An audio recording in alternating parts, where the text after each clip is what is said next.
长阔高深，竟不吝惜他独生爱子，为我们众人舍了。神成唯一的人，谁能控告？谁能定他们的罪？神若帮助我们，谁能抵挡我们？谁能使我与神的爱隔绝？难道是患难吗？是困苦吗？是逼迫吗？是饥饿吗？是赤身露体危险刀剑吗？不论是高处的，是低处的，现在的事，将来的事，都不能将我与神的爱隔绝。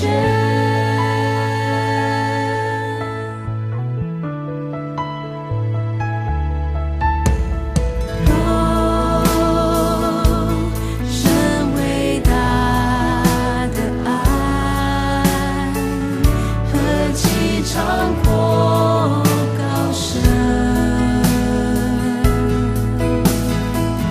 竟不吝惜他独生爱子，为我们众人舍了。神成唯一的人，谁能控告？谁能定他们的罪？神若帮助我们，谁能抵挡我们？谁能使我与神的爱隔绝？难道是患难吗？是困苦吗？是逼迫吗？是饥饿吗？是赤身露体危险刀剑吗？不论是高处的，是低处的，现在的事，将来的事，都不能将我与神的爱隔绝。难道是患难吗？是困苦吗？是逼迫吗？是饥饿吗？是赤身露体危险刀剑吗？无论是高处的，是低处的，现在的事，将来的事，都不能将我与神的爱隔绝，都不能将我与神的爱隔绝。难道是患难吗？是困苦吗？是逼迫吗？是饥饿吗？是赤身露体危险刀剑吗？无论是高处的，是低处的，现在的事，将来的事，都不能将我与神的爱隔绝，都不能将我与神的爱隔绝。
也就在城门外受苦。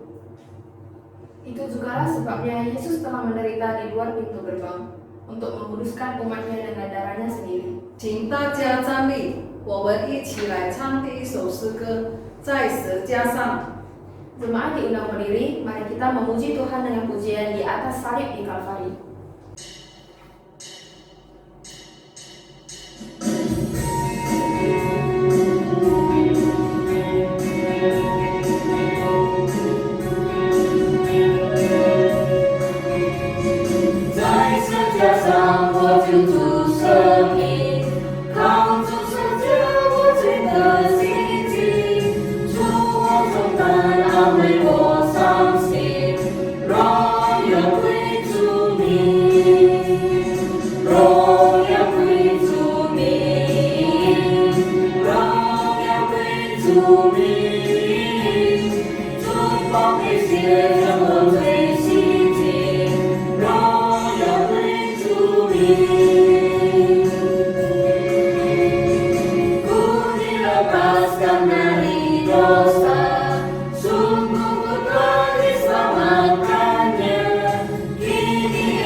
Jemaat dipersilakan duduk, mari kita bersatu dalam doa. Tuhan Yesus, terima kasih karena atas berkat dan anugerah Engkau, sehingga pada hari ini kami masih boleh diberikan kesehatan dan juga kesempatan untuk mengikuti ibadah. Tuhan, pada hari ini kami juga memperingati hari kematian Engkau di atas kayu salib. Biarlah melalui peringatan ini kami boleh menyadari begitu besarnya kasih Engkau, sehingga Engkau rela untuk mati di atas kayu salib demi menebus dosa-dosa kami. Biarlah Tuhan melalui peringatan ini kami boleh semakin takut akan Engkau dan juga mempermuliakan nama-Mu di dalam segala aspek kehidupan kami. Tuhan, kami juga memohon pertolongan Engkau untuk dalam ibadah ini Tuhan, agar setiap dari kami boleh dengan sungguh-sungguh mengikuti ibadah ini dan boleh mengerti setiap firman yang disampaikan serta boleh melaksanakannya di dalam kehidupan kami. Terima kasih ya Tuhan, dalam nama Tuhan Yesus kami sudah berdoa dan mengucap syukur. Amin。在圣洁的神面前，我们以谦卑的心来认罪祷告。首先，我们来唱第二首诗歌《宝贵施价》。 Di hadapan Tuhan yang Maha Kudus, marilah kita dengan rendah hati mengakui dosa. Sebelumnya marilah kita memuji Tuhan dengan pujian Precious Cross.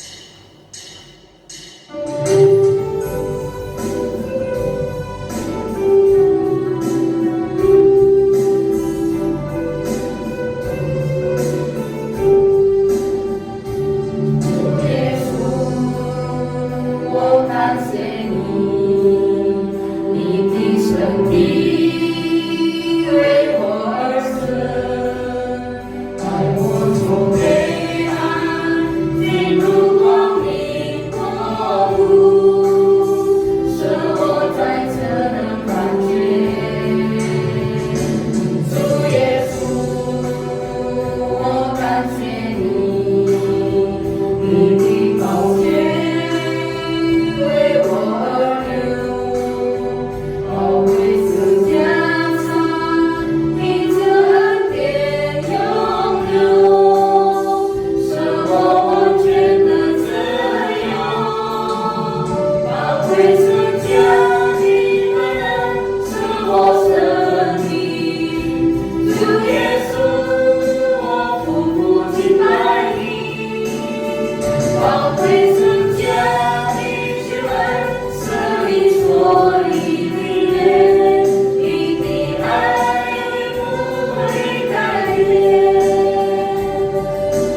经文在以弗所书第1章第7节. Bapak Ibu yang terkasih di dalam Tuhan, sebelum kita berdoa mengakui dosa kita di hadapan Tuhan, marilah kita membaca satu perikop firman Tuhan yang diambil dari Efesus pasal 1 ayat 7. 我们一起来念。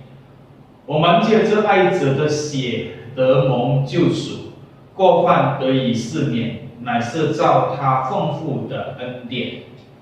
Sebab di dalam Dia dan oleh darahnya kita beroleh penebusan, yaitu pengampunan dosa menurut kekayaan kasih karunia-Nya.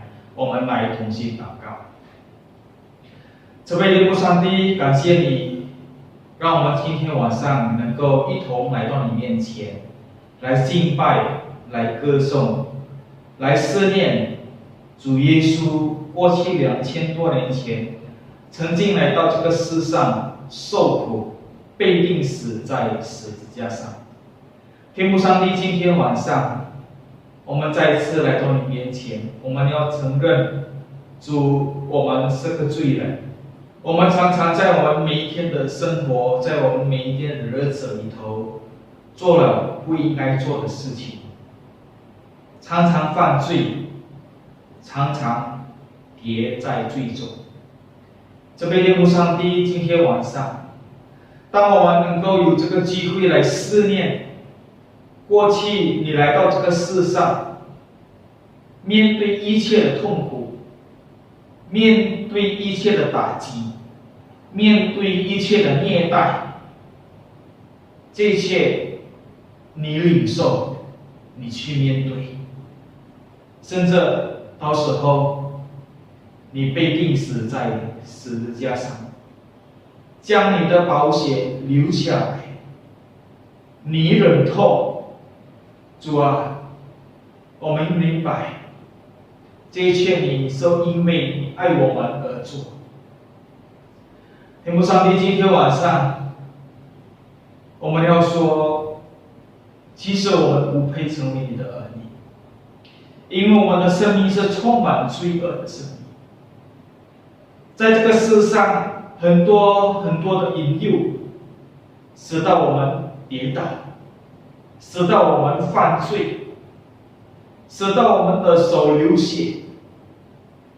天父上帝，在我们每一天的日子里头，我们常常欺负我们的弟兄姐妹，我们也常常欺骗我们的弟兄姐妹，我们也常常作有诡诈，伤害别人。也许我们常常作有，正因为要自己拿到自己的利益，而不领会到别人的感受。天父上帝，今天晚上，我们以破碎的心，恳求主赦免我们一切的过犯，恳求主借助你的牺牲的爱，借助你的宝血，再一次赦免我们一切的罪恶。求主更新我们，求主塑造我们的生命，求主教导我们，借助你的话语来提醒，来管教我们，教导我们，让我们的生命是一个远离罪恶的生命，好让我们的生命完全是属于你的，完全是一个圣洁的生命。天父上帝，谢谢你为我们而死，谢谢你为我们遭受了一切的痛苦。主啊，今天当我们思念你的受难的时候，我们要说，主，我们要悔改，我们要完全回到你那里，我们要完全走在你的正道上。哦，天父上帝，求主赦免我们，求主再一次给我们机会悔改，也求主不断的来提醒我们，使我们知道你爱我们。谢谢主垂听我们的祷告，我们将一切荣耀都归给主，如此祷告交托，奉耶稣基督的名祈求，阿门。我们一起来念主祷文。我们在天上的父，愿人都尊父的名为圣，愿父的国降临，愿父的旨意行在地上，如同行在天上。我们日用的饮食，今日赐给我们，赦免我们的罪，如同我们赦免罪我们的人，不叫我们听见试探，拯救我们脱离凶恶。因为国度、权柄、荣耀全是父的，直到永远。阿门。大家请坐，我们一起来唱在十架。 Jemaat dipersilakan duduk. Marilah kita memuji Tuhan dengan pujian di salib.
Jemaat diundang berdiri, mari kita berresponsoria. 救赎之苦，他被藐视，被人厌弃，多受痛苦，常经忧患。他被藐视，好像被人湮灭、不堪的一样。我们也不尊重他。他虽然担当我们的忧患，背负我们的痛苦，我们却以为他受惩罚，被神击打苦待了。哪知他为我们的过犯受害，为我们的罪孽压上。因他受的刑罚，我们得平安；因他受的鞭伤，我们得医治。我们都如羊走迷，个人偏行己路。耶和华使我们众人的罪孽都归在他身上。Penderitaan yang menyelamatkan. Ia dihina dan dihindari orang, seorang yang penuh kesengsaraan dan yang biasa menderita kesakitan. Ia sangat dihina sehingga orang menutup mukanya terhadap dia, dan bagi kita pun dia tidak masuk hitungan. Tetapi sesungguhnya penyakit kita lah yang ditanggungnya, dan kesengsaraan kita yang dipikulnya. Padahal kita mengira dia kena pula, dipukul dan ditindas Allah. Tetapi dia tertikam oleh karena pemberontakan kita, dia diremukkan oleh karena kejahatan kita. Ganjaran yang mendatangkan keselamatan bagi kita ditimpakan kepadanya, dan oleh bilur-bilurnya kita menjadi sembuh. Kita saja yang sesat seperti domba, masing-masing kita mengambil jalannya sendiri, tetapi Tuhan telah menimpakan kepadanya kejahatan kita sekalian. Dong Yao Song. Gloria Patri.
Blessed Production Choir 姐妹来献诗。 Saat ini kami persilakan Blessed Production Choir untuk mempersembahkan sebuah pujian.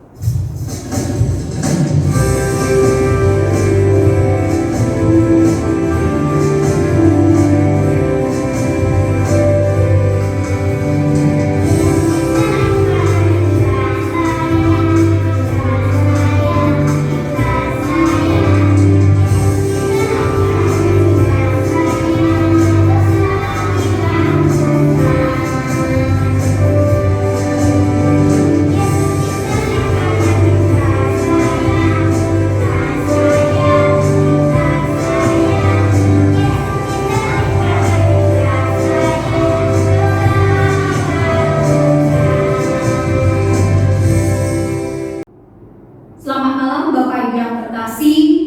Sungguh merupakan satu sukacita di mana pada malam hari ini kembali kita diberikan kesempatan, kita boleh beribadah, kita boleh sama-sama memuji kebesaran daripada Tuhan. Malam hari ini kita memperingati kematian daripada Yesus Kristus. Yang kita sungguh bersyukur Tuhan datang ke dunia ini, bahkan juga demi kita. Dia rela mati disalibkan di atas kayu salib, sehingga kita semua yang sudah percaya kepada Dia boleh memperoleh anugerah keselamatan. Mari sebelum kita merenungkan firman Tuhan, kita menundukkan kepala kita dan kita berdoa.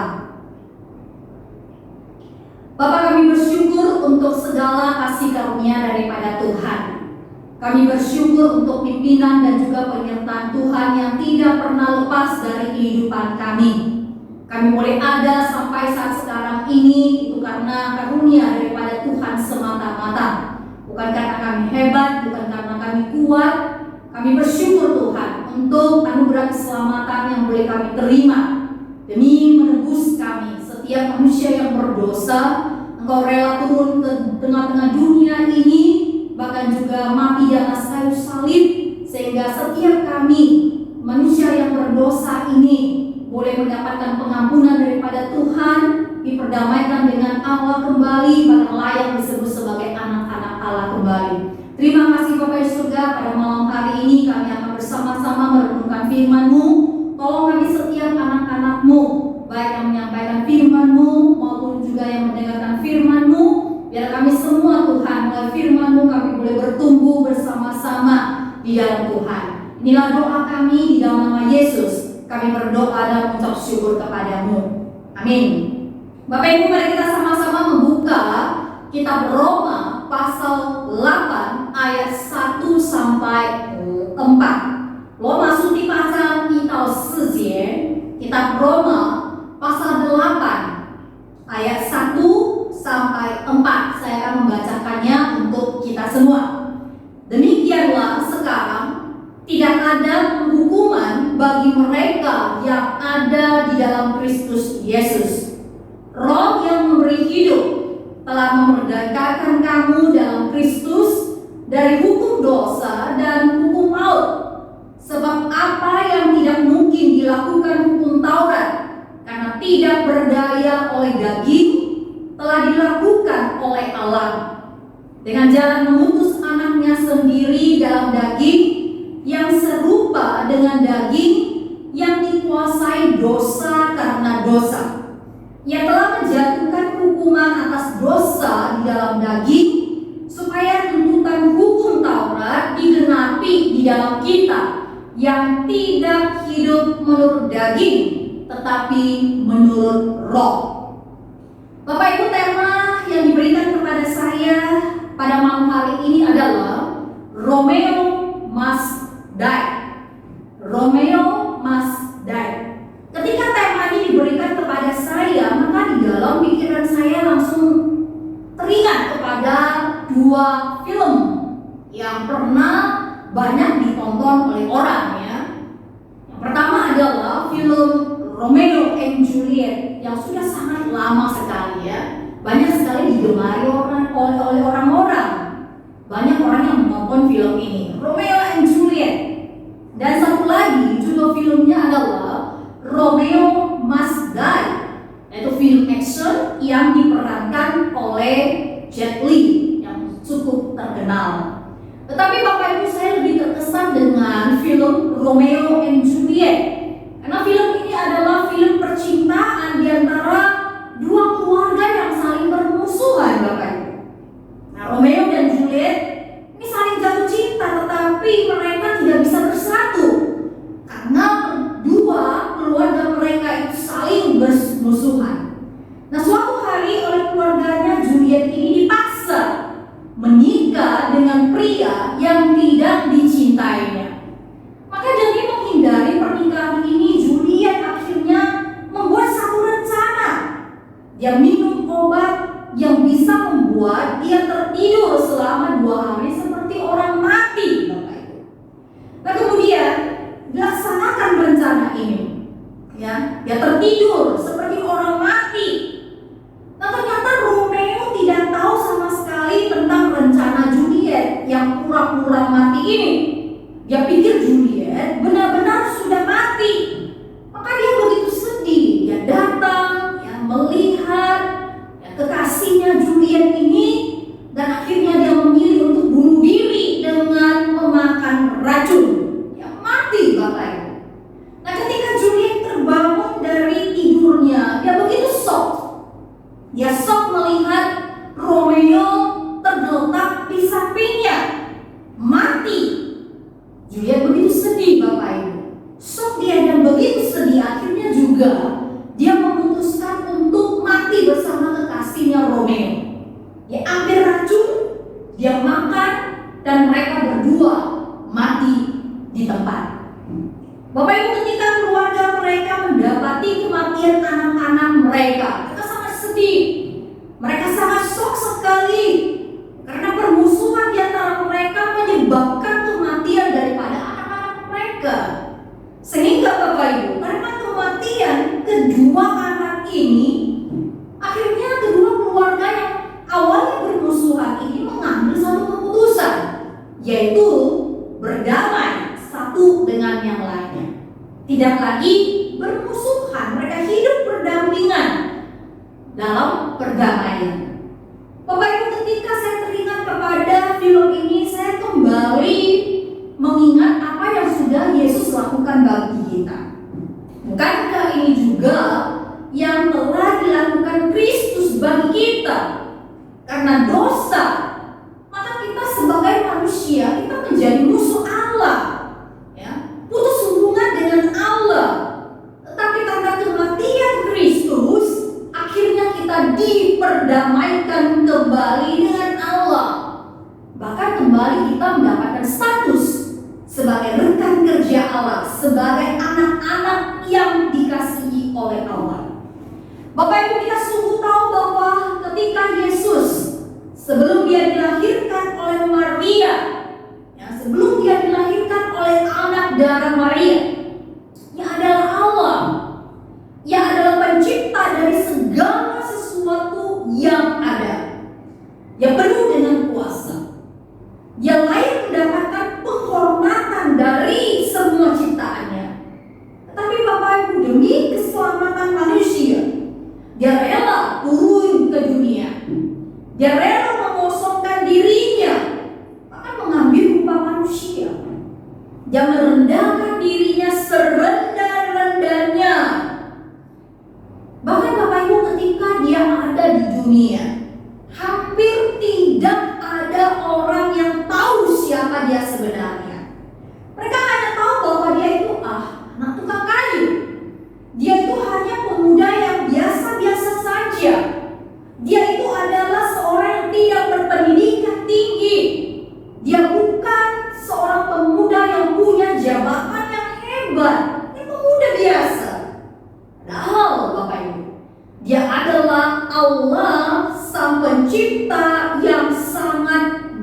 kuasa penuh. Dia memiliki segalanya, namun dia merendahkan dirinya, turun ke dunia menjadi manusia. Dia rela Bapak Ibu ketika di dunia mengalami berbagai penderitaan, berbagai siksaan, dan itu dia jalani adalah demi Anda dan saya. Kenapa?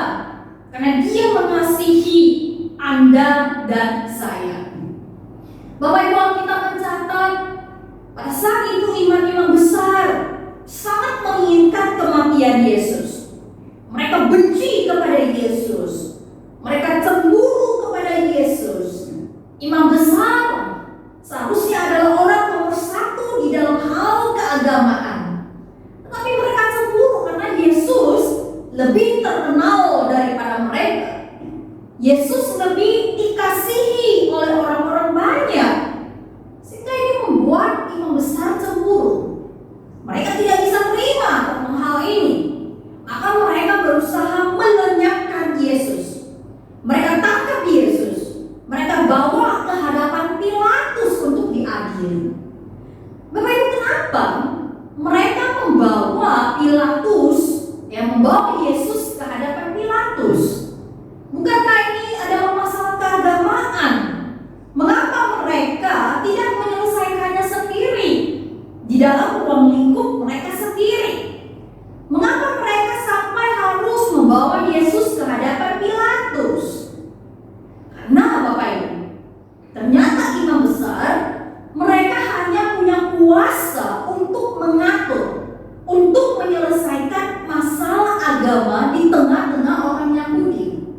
Mereka tidak punya kuasa yudikatif. Mereka tidak punya kuasa kehakiman. Jadi mereka sama sekali tidak punya kuasa untuk menjatuhkan hukuman mati bagi seseorang. Sedangkan imam besar mereka ingin sekali melenyapkan Yesus. Maka mereka serahkan Yesus ke tangan Pilatus supaya Yesus bisa dihukum mati.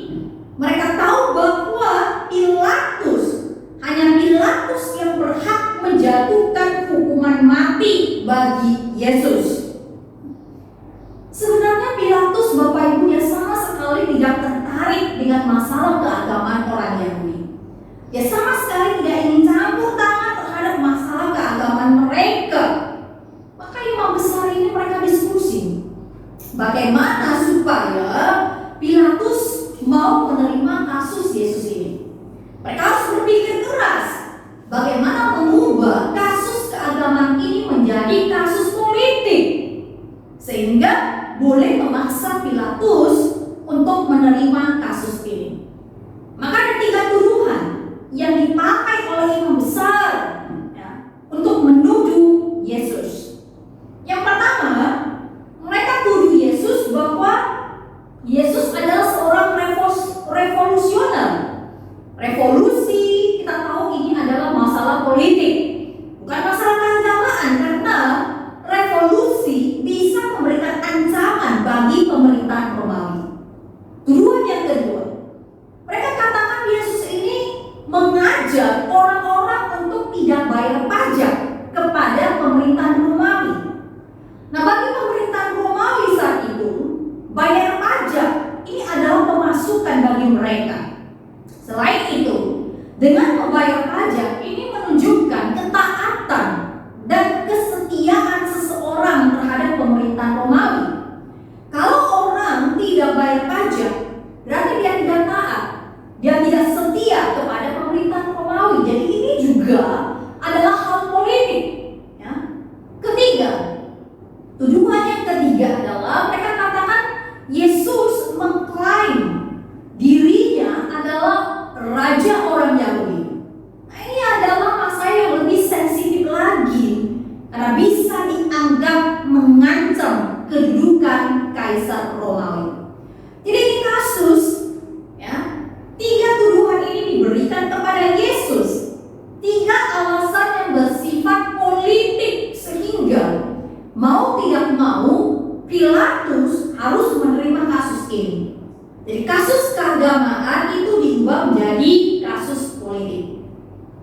Bapak Ibu, saya membayangkan ketika Yesus berdiri di tengah-tengah orang banyak, orang-orang ini sangat dikasihinya karena mereka lah Yesus turun ke atas dunia ini.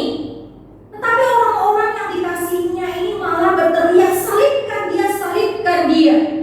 Mereka mengejek, mereka menghina Yesus. Bahkan mereka lebih memilih untuk membebaskan Barabas, seorang penjahat.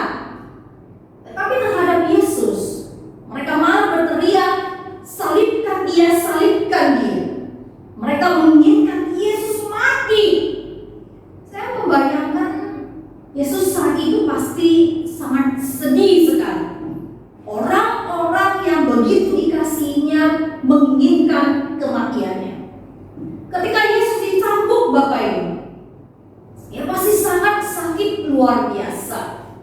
Itu cambuk bukan cambuk yang biasa-biasa, cambuk yang sangat mengerikan. Kalau dicambuk itu bisa menghancurkan punggung, bahkan tubuh kita. Pembuluh darah serta organ tubuh bagian dalam itu bisa menjadi terbuka atau terlihat. Sakit luar biasa yang dialami oleh Yesus demi Anda dan saya. Alkitab mencatat ketika Yesus di atas kayu salib, ya diberi anggur asam. Anggur asam ini sebetulnya selain bisa menghilangkan rasa haus, ini juga bisa dipakai untuk mengurangi rasa sakit. Ya, fungsinya seperti obat bius. Yesus saat itu sangat kesakitan, jadi sodorkan anggur asam. Tetapi Alkitab mencatat Yesus tidak meminum anggur itu. Dia hanya cicip saja di bibir. Dia tidak mau dibius, karena Yesus ingin secara sadar menanggung semua penderitaan dan hukuman untuk menggantikan Anda dan saya. Jadi ejek, jadi tertawakan. Bahkan penjahat yang disalibkan bersama dia juga ikut mengejek dia. Hai, bukankah engkau adalah Kristus? Selamatkan dirimu dan kami. Saya berpikir, Bapak Ibu, sebenarnya Yesus dia bisa saja melompat turun dari salib itu. Itu tidak sulit baginya untuk melakukan itu. Tetapi Yesus tidak melakukannya. Dengan penuh ketaatan, dia jalani semua penderitaan dan siksaan itu demi Anda dan saya. Pada tahun 1989 ada sebuah film Amerika yang berjudul The Last Temptation. Mereka menggambarkan Yesus itu sebagai seorang yang punya jiwa labil dan yang terikat dengan cinta kasih dengan wanita. Mereka menganggap Yesus sama dengan manusia yang bisa jatuh oleh godaan wanita. Nah, isi ceritanya ini tentu saja sangat tidak sesuai dengan kekristenan. Sehingga pada saat itu banyak sekali gereja-gereja yang protes. Mereka protes dan berusaha melarang orang Kristen menonton film ini. Tetapi Bapak Ibu, kita semua tahu godaan yang diterima Yesus sebenarnya bukanlah soal cinta kasih antara pria dan wanita. Masalah yang dihadapi oleh Yesus itu bukan masalah cinta kasih antara pria dan wanita. Godaan yang dihadapinya adalah mau menjadi juru selamat yang berkuasa atau menjadi juru selamat yang menderita demi menyatakan kasih Allah. Para imam besar mengejek Yesus. Mereka menantang dia untuk melompat turun dari salib itu. Walaupun itu ejekan itu keluar dari mulut manusia, tetapi sebenarnya itu berasal daripada setan. Setan tidak pernah mau melepaskan Yesus. Walaupun Yesus sudah berada di atas kayu salib, setan tetap tidak mau melepaskan dia. Bapak Ibu, saya berpikir seandainya saat itu Yesus tidak tahan terhadap ejekan, dia tidak tahan terhadap hinaan, seandainya Yesus tidak tahan terhadap cambukan roh Romawi itu, seandainya dia memilih untuk tidak taat kepada kehendak Bapa, dia turun dari salib itu, maka sudah pasti Bapak Ibu tidak akan ada juru selamat atau penebus dosa bagi Anda dan saya. Mengapa Yesus harus mati, Bapak Ibu? Mengapa Kristus harus mati di atas kayu salib? Ada beberapa alasan Bapak Ibu, tapi malam hari ini saya akan memberikan 2 alasan saja. Yang pertama adalah agar kita bisa dibebaskan dari perbudakan dosa. Agar kita bisa dibebaskan dari perbudakan dosa. Bapak Ibu, kita tahu ketika Adam dan Hawa ditempatkan di Taman Eden, ya. Ketika Adam di Taman Eden, maka Allah berfirman, semua pohon dalam taman ini boleh kamu makan buahnya dengan bebas, tetapi pohon tentang pengetahuan yang baik dan jahat itu jangan kamu makan, sebab pada hari engkau memakannya maka engkau akan mati. Mati di sini bukan mati secara jasmani, mati artinya putus hubungan dengan Tuhan. Sebab itu ketika Adam dan Hawa jatuh dalam dosa, maka mereka diusir dari Taman Eden. Dan dosa inilah Bapak Ibu yang diwarisi oleh kita semua sebagai keturunan Adam. Begitu kita lahir, kita sudah membawa dosa ini, diwariskan oleh Adam kepada kita semua keturunannya. Karena dosa ini, maka gambar dan rupa Allah menjadi rusak. Tuhan memberikan kebebasan kepada kita manusia, tapi kita sering sekali mempergunakan kebebasan itu dengan salah, sehingga gambar dan rupa Allah yang ada di dalam diri manusia ini menjadi rusak. Sebagai manusia, kita tidak mampu lagi memancarkan keindahan yang seharusnya kita pancarkan. Dosa sudah merusak segala yang baik yang Tuhan ciptakan. Dosa merusak moral dan hidup kita, sehingga Bapak Ibu di mata Tuhan kita ini tidak lagi hidup sebagaimana yang Tuhan inginkan. Pikiran, hati kita telah ditawan oleh dosa, dan kita menjadi budak dosa.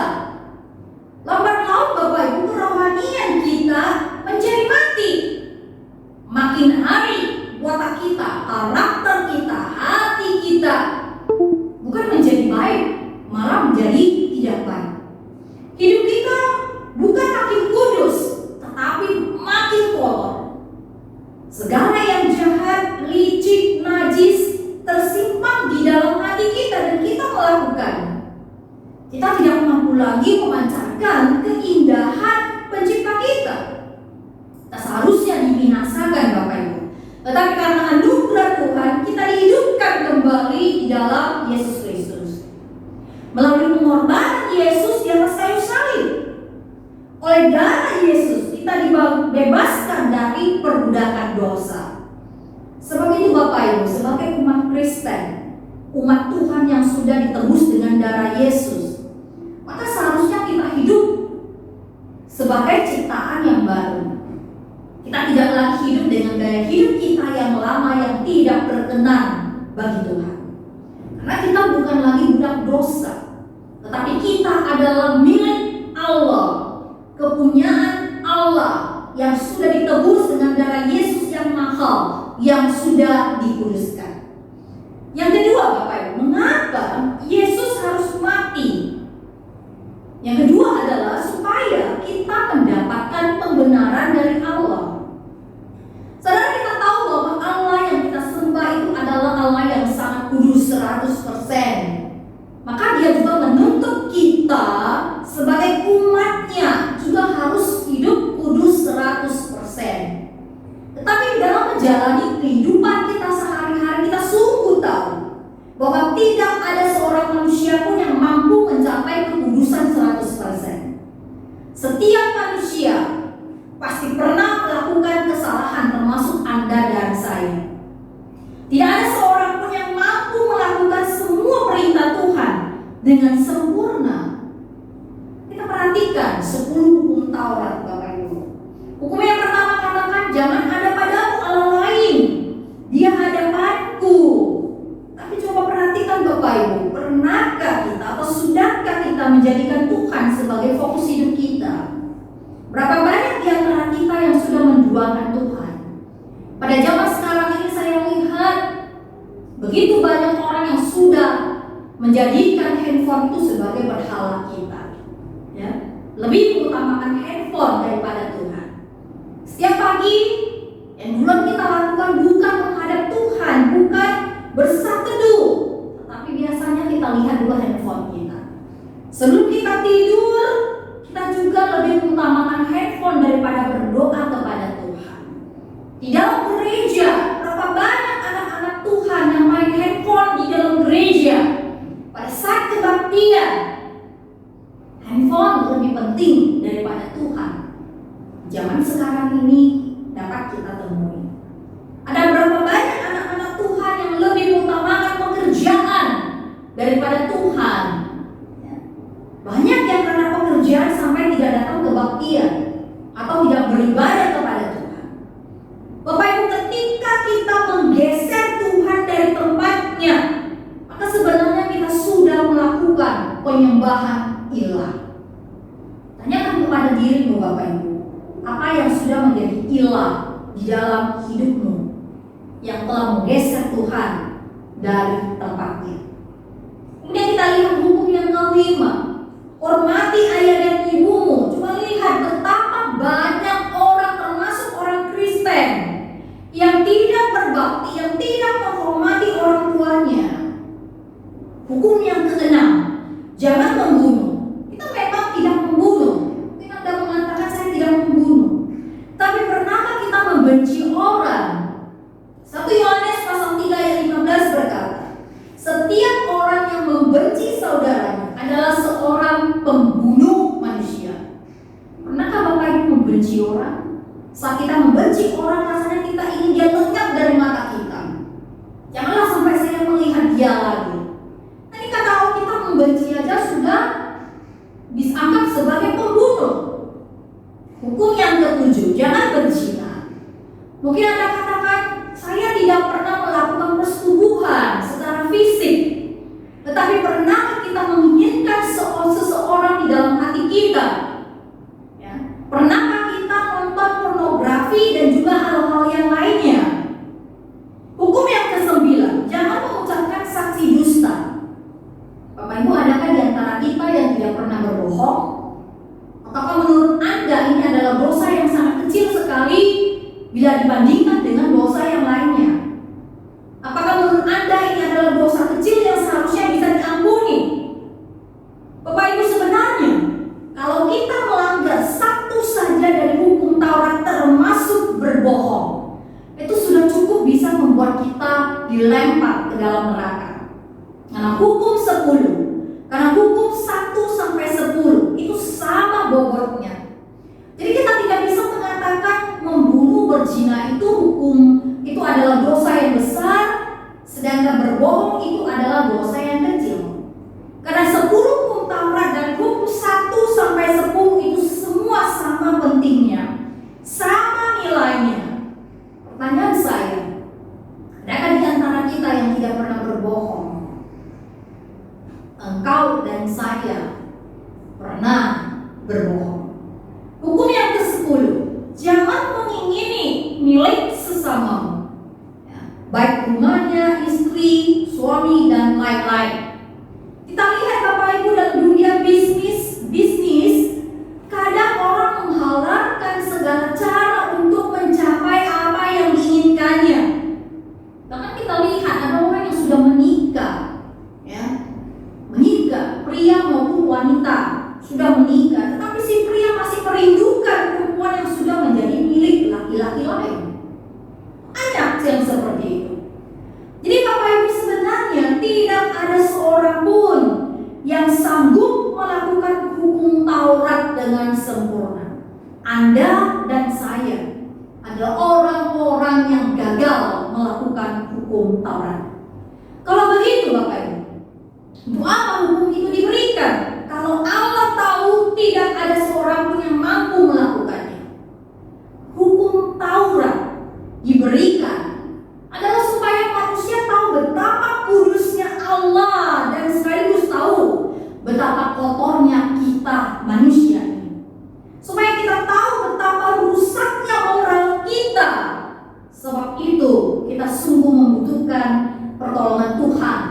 untuk menyelamatkan kita.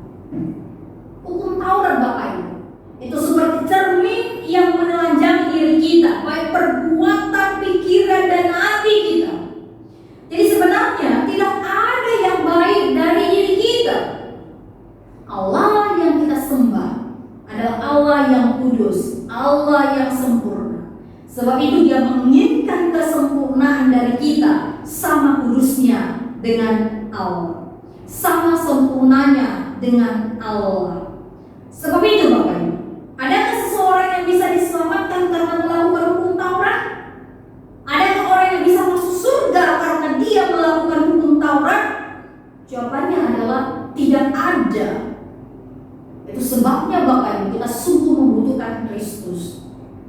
Kematian Kristus membuat kita dibenarkan di hadapan Allah, karena Kristus sudah membayar dosa-dosa kita di atas kayu salib. Sebab itu Bapak Ibu, kita patut bersyukur kalau dulu manusia hidup di bawah hukum Taurat, tetapi setelah Yesus datang ke dunia, maka kita sekarang hidup di zaman kasih karunia. Kita diselamatkan karena anugerah, bukan karena hasil usaha, bukan karena perbuatan kita. Kalau kita diselamatkan karena perbuatan atau karena melakukan hukum Taurat, maka Bapak Ibu, tidak ada seorang pun di antara kita yang bisa masuk surga. Karena semua kita pernah melanggar hukum Taurat. Kalau keselamatan itu bergantung kepada perbuatan, maka ini sungguh bahaya Bapak Ibu, karena setiap saat kita bisa kehilangan keselamatan itu. Karena berdusta saja itu sudah cukup membuat kita kehilangan keselamatan itu. Berdusta saja sudah cukup membuat kita bisa dilempar ke dalam neraka. Kalau keselamatan itu bergantung kepada perbuatan kita, maka saya kira sia-sia juga Yesus disalib di atas kayu salib.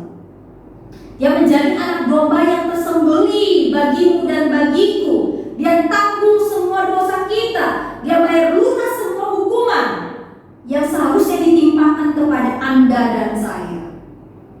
Karena Dia bayar lunas semua hutang dosa kita, maka kita mendapatkan pembenaran dari Allah.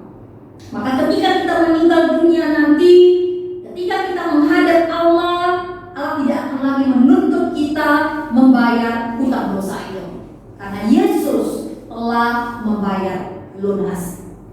Itulah sebabnya Bapak Ibu, mengapa Yesus harus mati, agar setiap kita yang sudah percaya, yang sudah beriman kepada-Nya boleh mendapatkan anugerah keselamatan ini. Hidup kekal diberikan kepada kita. Setiap kita yang percaya kepada-Nya, surga akan menjadi tempat perhentian kita yang kekal. Tetapi Bapak Ibu, ada satu hal yang perlu saya tekankan di sini, supaya kita jangan sampai salah paham. Jangan sampai kita berpikir setelah punya iman, maka ini sudah cukup, tidak butuh lagi perbuatan baik. Iman, Bapak Ibu, iman itu memang menjadi modal utama bagi kita untuk menerima anugerah keselamatan dari Allah. Allah menyediakan keselamatan itu berupa hadiah yang diberikan kepada kita secara gratis, cuma-cuma. Kita bisa menerima anugerah itu kalau kita percaya, kita beriman kepada Kristus. Iman menjadi modal utama kita. Karena iman kita diselamatkan. Tetapi begitu beriman Bapak Ibu, kita kan nggak langsung mati. Hidup kita di dunia ini masih panjang. Jadi begitu kita terima anugerah keselamatan dari Tuhan, lantas harus kita apakan anugerah itu? Hidup kita di dunia ini masih panjang, sejak kita percaya Kristus sampai kita meninggal nanti. Masih panjang hidup kita. Jadi bagaimana kita harus mengelola anugerah keselamatan yang sudah kita terima ini? Saudara, Tuhan sangat ingin sekali setelah kita terima anugerah keselamatan ini, maka kita bisa mengelola dengan baik apa yang sudah Tuhan berikan kepada kita ini. Memang anugerah keselamatan itu kita peroleh bukan bergantung kepada perbuatan baik. Itu semata-mata karena anugerah Tuhan. Untuk memperoleh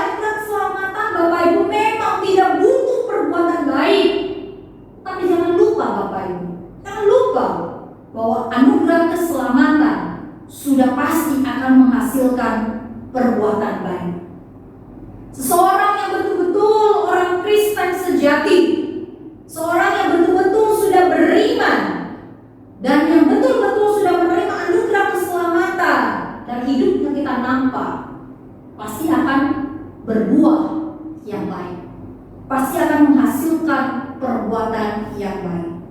Jadi saudara-saudara yang terkasih, setelah anugerah keselamatan itu kita terima, Allah mau kita kelola anugerah itu dengan baik, dengan melakukan perbuatan-perbuatan baik.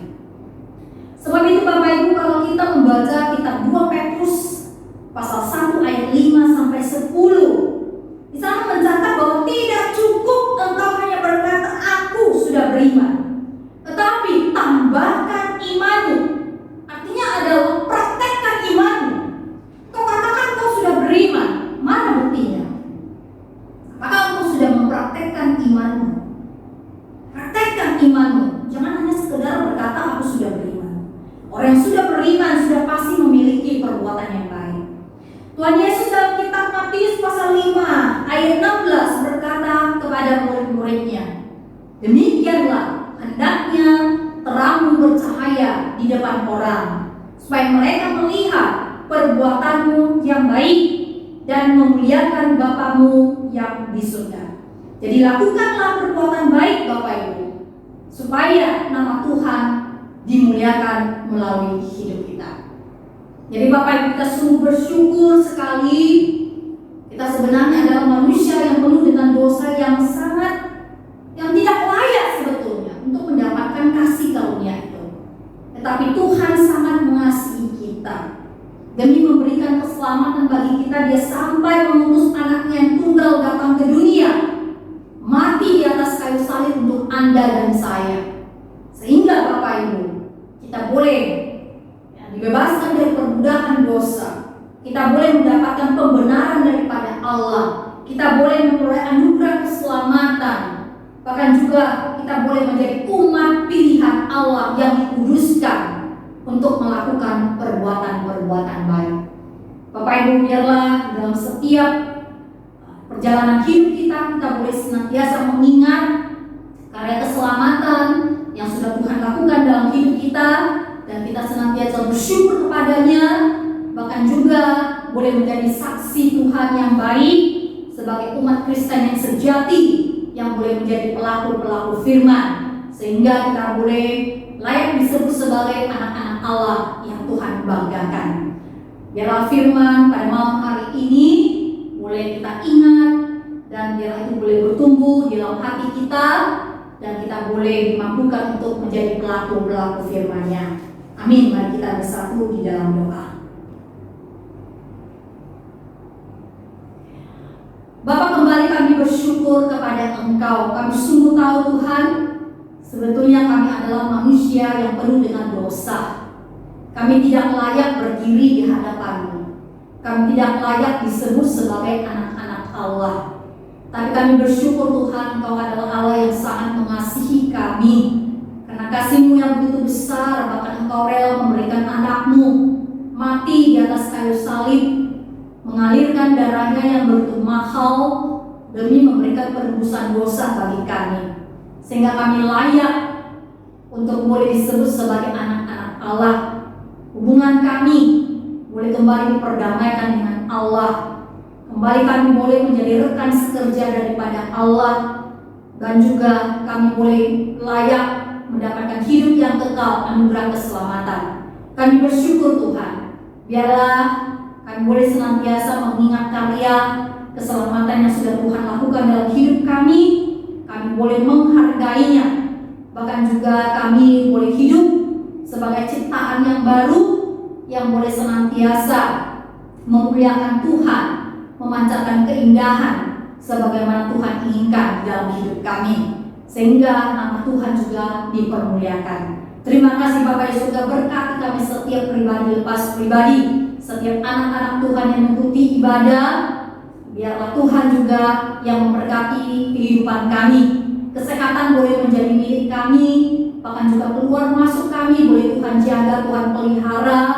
Biarlah juga Tuhan pimpin senantiasa hidup kami. Inilah doa kami Tuhan di dalam nama Yesus. Kami berdoa dan mengucap syukur kepadamu. Amin. 我们一起来欣赏当时耶稣受难的一个片段，一边来反省耶稣对我们的爱及我们目前的生命。 Marilah kita bersama-sama menyaksikan cuplikan saat-saat Tuhan Yesus menderita, sambil kita merenungkan arti kasih Tuhan Yesus kepada kita dan hidup kita saat ini.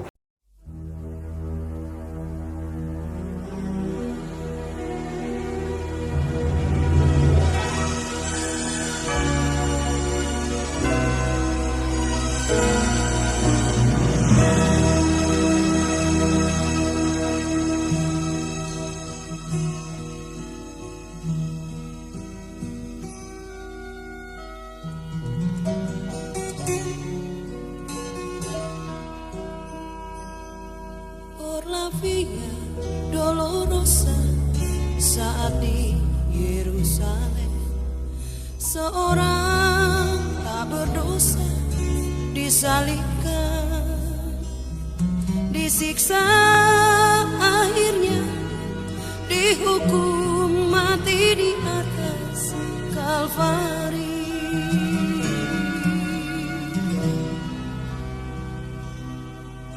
Dipukul hingga berdarah, bilur-bilur di punggungnya, mahkota duri pada kepalanya,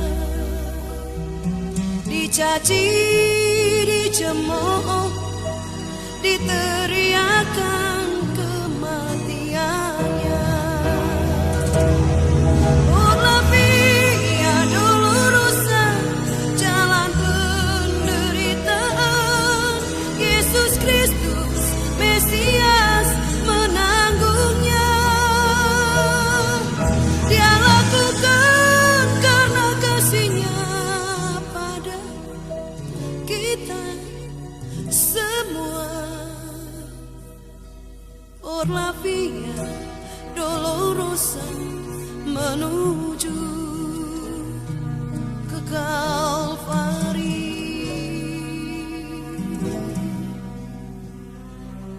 Por la vía dolorosa saat di Yerusalem, seorang tak berdosa disalibkan, disiksa, akhirnya dihukum mati di atas Kalvari.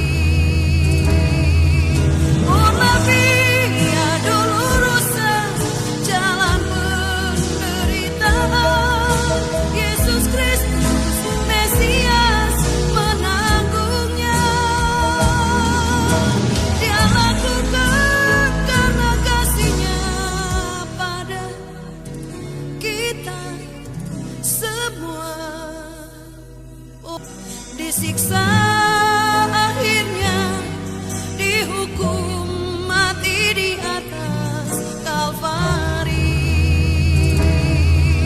Por la vía dolorosa, jalan penderitaan, Yesus Kristus Mesias menanggungnya.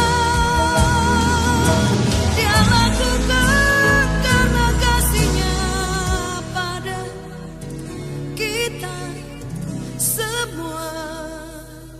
Por la vía dolorosa menuju ke Kalvari. Darahnya menyucikan dosa manusia, dibayar oleh seorang dari Yerusalem. Por la vía dolorosa, jalan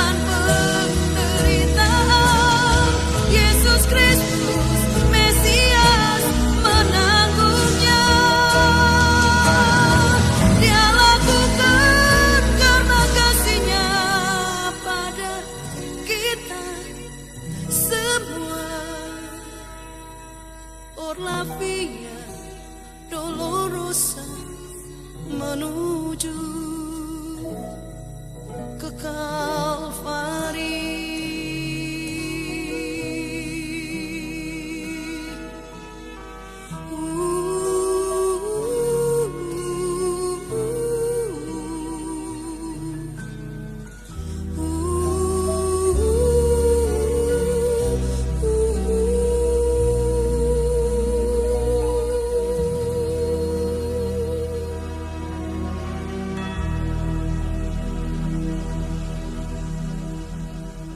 Por la vía dolorosa menuju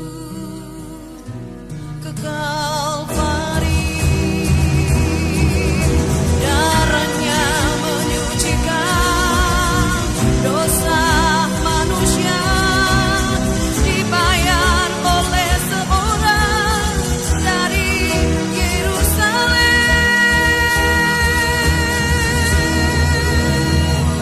Por la vía dolorosa, jalan penderitaan, Yesus Kristus Mesias menanggungnya. Dia lakukan karena kasih-Nya pada kita semua. Por la vía dolorosa menuju ke Kalvari.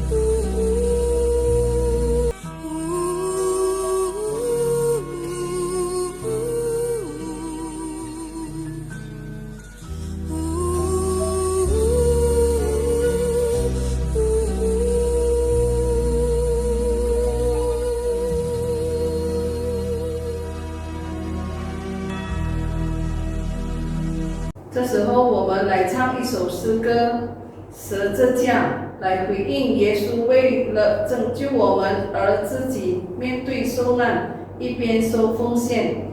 Saat ini marilah kita memuji Tuhan dengan pujian dekat ke salib-Mu untuk meresponi oleh karena Tuhan Yesus ingin menyelamatkan kita, Dia rela menerima segala penderitaan sambil mengumpulkan persembahan.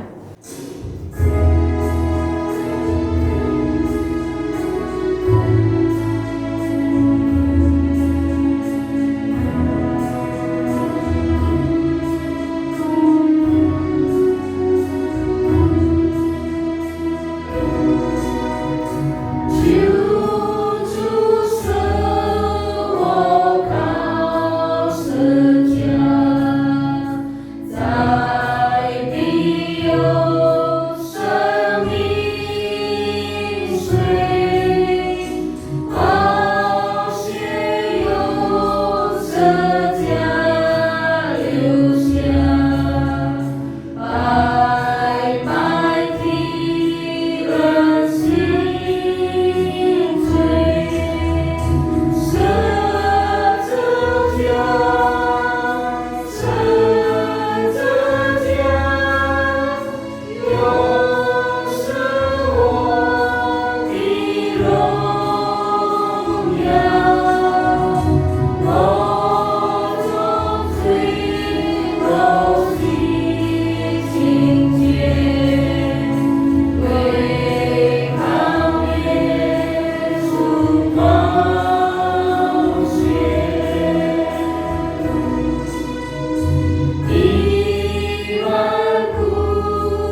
束今晚的崇拜，我们来唱最后一首诗歌，不要只风闻有你。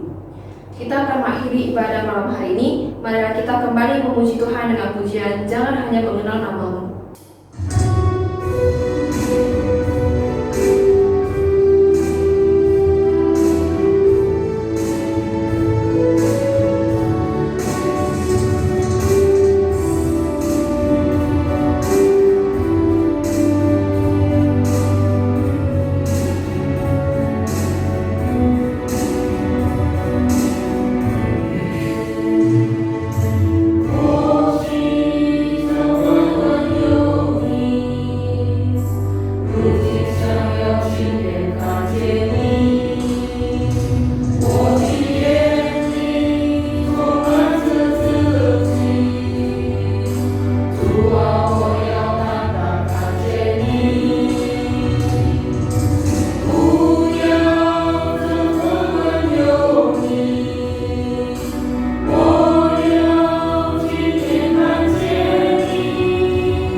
San Nixon, Dok Sorodi.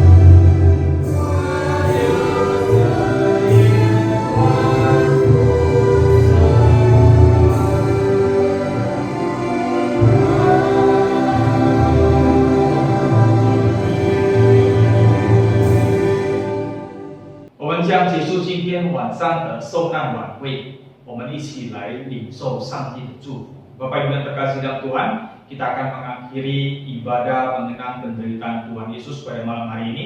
Marilah kita sama-sama menerima berkat yang daripada Tuhan.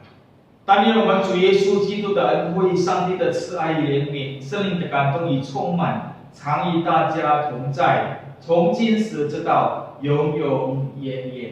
Kiranya anugerah daripada Tuhan kita Yesus Kristus, kasih sayang dari Allah Bapa di surga, serta persekutuan dengan Roh Kudus yang selalu menyertai, melindungi dan memberkati saudara-saudari sekalian, mulai malam hari ini, besok sampai selama-lamanya.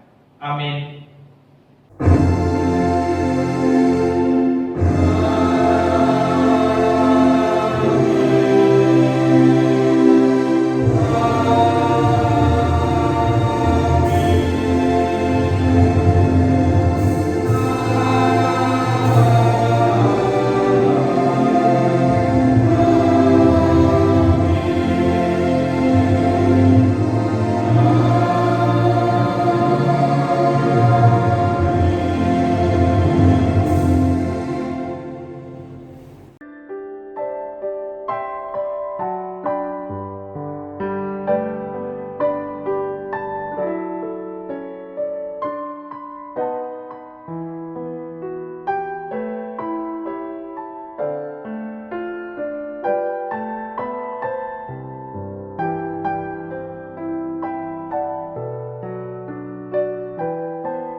Shalom saudara-saudara yang terkasih di dalam Tuhan. Shalom bagi kita semua yang sudah mengikuti ibadah Jumat Agung malam ini.